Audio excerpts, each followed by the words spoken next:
Exploring conversations, navigating with adverbs of place.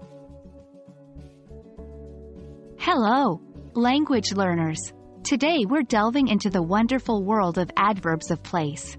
They're key components in English conversation and will help you articulate your thoughts about locations more clearly.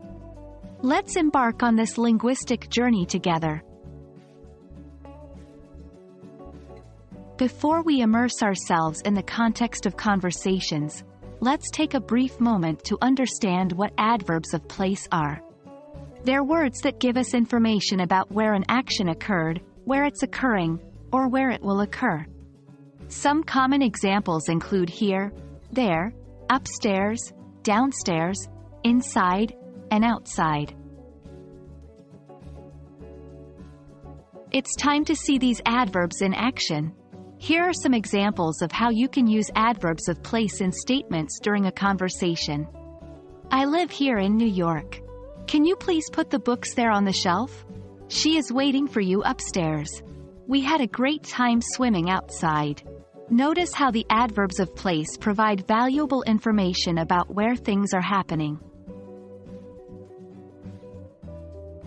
Adverbs of place are not only used in statements but are equally important in questions. Here are a few examples. Is the dog inside or outside? Did you go upstairs to fetch the keys? Are the kids playing here or at the park? By using adverbs of place, you can ask more detailed questions and understand the answers better.